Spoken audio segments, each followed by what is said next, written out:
ನಮಸ್ಕಾರ. ಮೊದಲಿಗೆ ನಿಮಗೆಲ್ಲರಿಗೂ ನನ್ನ ಯೂಟ್ಯೂಬ್ ಚಾನಲ್ಗೆ ಸ್ವಾಗತ. ನಮ್ಮ ಬೆಂಗಳೂರು ಬುಲ್ಸ್ ಇಲ್ಲಿ ಜೈಪುರ್ ಪಿಂಕ್ ಪ್ಯಾಂಥರ್ಸ್ ಎದುರಿಗೆ ಪಂದ್ಯವನ್ನು ಆಡಿದ್ದು ಆ ಪಂದ್ಯವಂತೂ ಪೂರ್ತಿಯಾಗಿ ಒನ್ ಸೈಡೆಡ್ ಆಗಿತ್ತು. ಹೌದು, ನಿನ್ನೆ ನಮ್ಮ ಬೆಂಗಳೂರು ಬುಲ್ಸ್ ಅವರು ತುಂಬಾ ಒಂದು ಅದ್ಭುತವಾದಂಥ ಪರ್ಫಾರ್ಮೆನ್ಸ್ ಅನ್ನು ಕೊಟ್ಟರು. ಅಂದರೆ ನಿನ್ನೆಯ ಪಂದ್ಯವು ಈ ಎರಡೂ ತಂಡಕ್ಕೆ ತುಂಬಾ ಇಂಪಾರ್ಟೆಂಟ್ ಪಂದ್ಯವಾಗಿದ್ದು, ಯಾವ ತಂಡ ಗೆಲ್ಲುತ್ತೋ ಆ ತಂಡ ಇಲ್ಲಿ ಟಾಪ್ 4 ಅಲ್ಲಿ ಫಿನಿಶ್ ಮಾಡಲು ಅನುಕೂಲವಾಗುತ್ತಿತ್ತು. ಆದರೆ ನಿನ್ನೆಯ ಪಂದ್ಯದಲ್ಲಿ ನಮ್ಮ ಬೆಂಗಳೂರು ಬುಲ್ಸ್ ಅವರು ತುಂಬಾ ಒಂದು ಅದ್ಭುತವಾದಂಥ ಪರ್ಫಾರ್ಮೆನ್ಸ್ ಅನ್ನು ಕೊಟ್ಟಿದ್ದು ಜೈಪುರ್ ಪಿಂಕ್ ಪ್ಯಾಂಥರ್ಸ್ ಅವರನ್ನು ಬರೋಬ್ಬರಿ 21 ಅಂಕಗಳ ಒಂದು ಅಂತರದಿಂದ ಸೋಲಿಸಿದರು. ಅಂದರೆ ಸೆಕೆಂಡ್ ಹಾಫ್ ಅಲ್ಲಂತೂ ನಮ್ಮ ಬೆಂಗಳೂರು ಬುಲ್ಸ್ ಇಲ್ಲಿ ಮಕ್ಕಳ ಮುಂದೆ ಆಡಿದಂತೆ ಆಡಿದ್ರು. ಅಂದರೆ ಎಲ್ಲರೂ ಕೂಡ ಹೋಗಿ ರೇಟಿಂಗ್ ಅಲ್ಲಿ ಪಾಯಿಂಟ್ ಅನ್ನು ತರುತ್ತಾ ಇದ್ದು, ಇನ್ನೊಂದು ಕಡೆ ಡಿಫೆನ್ಸ್ ಅಲ್ಲಂತೂ ನಮ್ಮ ಕ್ಯಾಪ್ಟನ್ ಯೋಗೇಶ್ ದಯ್ಯರ್ ಅವರು ಜೈಪುರ್ ಪಿಂಕ್ ಪ್ಯಾಂಥರ್ಸ್ ರೇಡರ್ಗಳನ್ನು ಒಬ್ಬರೇ ಹಿಡಿದು ಬಿಸಾಕ್ತಿದ್ರು. ಹಾಗಾಗಿ ನಿನ್ನೆ ಪಂದ್ಯವಂತ ನಮ್ಮ ಬೆಂಗಳೂರು ಬುಲ್ಸಿನ ಅಭಿಮಾನಿಗಳಿಗೆ ತುಂಬಾನೇ ಖುಷಿಯನ್ನು ನೀಡಿರುತ್ತೆ. ಮತ್ತೆ ಈ ಪಂದ್ಯದಲ್ಲಿ ಗೆದ್ದ ಬಳಿಕ ನಮ್ಮ ಬೆಂಗಳೂರು ಬುಲ್ಸ್ ಅವರಿಗೆ ಇಲ್ಲಿ ಪಾಯಿಂಟ್ಸ್ ಟೇಬಲ್ ಅಲ್ಲಿ ಒಂದು ತುಂಬಾ ದೊಡ್ಡ ಗುಡ್ ನ್ಯೂಸ್ ಬಂದಿದೆ. ಹೌದು ಫ್ರೆಂಡ್ಸ್, ನಿಮಗೆಲ್ಲರಿಗೂ ಕೂಡ ಗೊತ್ತಿರಬಹುದು, ನಮ್ಮ ಬೆಂಗಳೂರು ಬುಲ್ಸ್ ಮೊನ್ನೆ 6 ಪಂದ್ಯಗಳನ್ನು ಕೂಡ ಗೆದ್ದಿದ್ದರು. ನಾವು ಪಾಯಿಂಟ್ಸ್ ಟೇಬಲ್ ಅಲ್ಲಿ ಕೆಳಗೆ ಇದ್ದೆವು. ಯಾಕೆಂದ್ರೆ ನಮ್ಮ ಇಲ್ಲಿ ಪಾಯಿಂಟ್ಸ್ ಡಿಫರೆನ್ಸ್ ಮೇಲಿರುವ ತಂಡಗಳಿಂದ ತುಂಬಾನೇ ಕಡಿಮೆ ಇತ್ತು.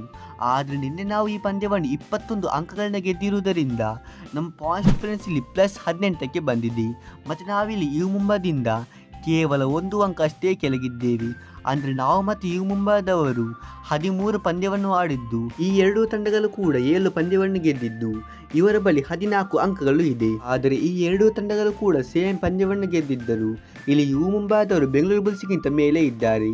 ಯಾಕೆಂದರೆ ಅವರ ಪಾಯಿಂಟ್ಸ್ ಡಿಫರೆನ್ಸ್ ಇಲ್ಲಿ 19 ಇದ್ದು ನಮ್ಮ ಬೆಂಗಳೂರು ಬುಲ್ಸಿನ ಪಾಯಿಂಟ್ಸ್ ಡಿಫರೆನ್ಸ್ +18 ಇದೆ. ಹಾಗಾಗಿ ಯು ಮುಂಬಾದವರು ನಮಗಿಂತ ಪಾಯಿಂಟ್ಸ್ ಡಿಫರೆನ್ಸ್ ಅಲ್ಲಿ 1 ಅಂಕ ಮೇಲಿದ್ದಾರೆ. ಸೊ ಇನ್ನೊಂದು ನಮ್ಮ ಬೆಂಗಳೂರು ಬುಲ್ಸಿನ ಅಭಿಮಾನಿಗಳಿಗೆ ಗುಡ್ ನ್ಯೂಸ್ ಏನಪ್ಪಾ ಅಂದ್ರೆ, ನಮ್ಮ ತಂಡ ಇಲ್ಲಿ ಬ್ಯಾಕ್ ಟು ಬ್ಯಾಕ್ ಆಗಿ ಪಂದ್ಯವನ್ನು ಆಡಲಿದೆ.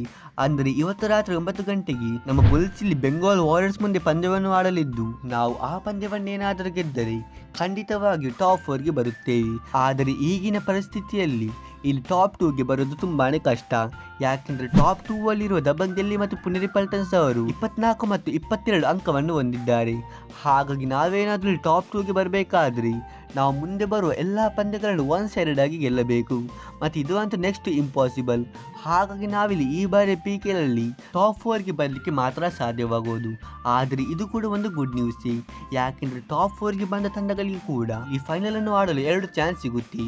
ಹಾಗೆ ಫ್ರೆಂಡ್ಸ್, ನಿಮಗೆ ಏನು ಅನಿಸುತ್ತೆ, ನಮ್ಮ ಬೆಂಗಳೂರು ಬುಲ್ಸ್ ಈ ಬಾರಿ PKL ಅಲ್ಲಿ ಯಾವ ಒಂದು ಪೊಸಿಷನ್ ಅಲ್ಲಿ ಫಿನಿಶ್ ಮಾಡುತ್ತೆ? ನೀವು ನನಗೆ ಕಮೆಂಟ್ ಬಾಕ್ಸಲ್ಲಿ ತಿಳಿಸಿ. ಸೊ ಈ ವಿಡಿಯೋದಲ್ಲಿ ಇಷ್ಟೇ. ನಾವು ಸಿಗೋಣ ಹೀಗೆ ಮುಂದಿನ ಇಂಟ್ರೆಸ್ಟಿಂಗ್ ವಿಡಿಯೋದಲ್ಲಿ. ಅಷ್ಟರವರೆಗೆ ಬಾಯ್ ಬಾಯ್.